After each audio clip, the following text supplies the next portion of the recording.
je fais du cours individuel ou bien des ateliers masterclass où je vais travailler sur un élément spécifique de l'esthétique, à savoir le flow, par exemple. Oui, j'ai des espaces pédagogiques de groupe, j'ai des espaces pédagogiques individualisés.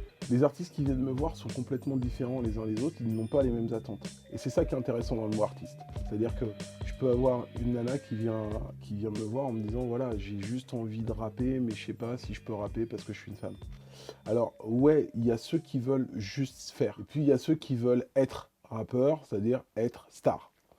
Et ça, c'est autre chose. Parce que la première des choses, c'est évaluer les capacités et puis surtout expliquer que finalement, entre ta pratique et puis la reconnaissance de ta pratique, il va s'écouler du temps, qu'il faut de l'énergie, qu'il faut du travail et qu'il faut un facteur chance et surtout un entourage. Les médias, en fait, font croire aux gens, à travers les télécrochets, à travers les réseaux sociaux, à travers la radio, qu'il est facile de devenir un artiste et encore plus un artiste connu.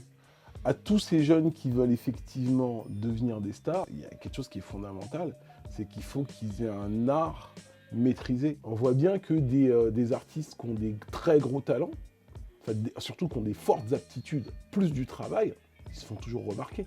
Une fois que tu aimes ta musique, il faut être prêt à y consacrer du temps et de l'énergie.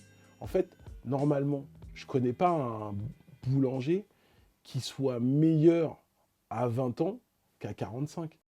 Le temps, l'énergie, l'investissement que tu mets dans ton art est forcément payant. Il faut chercher à être bon et talentueux si on veut durer. En fait, le travail, ça te garantit d'arriver quelque part à un moment donné dans ta vie parce qu'il y a tout le savoir-faire, tout ce que tu développes pour apprendre à faire les choses, mais il y a tout ce que ça t'amène. J'ai pu être journaliste, j'ai pu faire des conférences autour du rap, parce que j'étais passionné par cette musique-là, et qu'après on m'a demandé de réfléchir, de conceptualiser des cours, de conceptualiser de la pédagogie pour des profs. Aujourd'hui, je suis le premier prof de rap enseignant au conservatoire, notamment au conservatoire régional de Cergy-Pontoise, et avant, j'étais le premier prof de rap sur un conservatoire municipal, et ce depuis 9 ans, au conservatoire de Puteaux. Le fait de travailler, ça te garantit, en fait, finalement, à un moment donné dans ta vie, de croiser des gens qui vont repérer ton travail.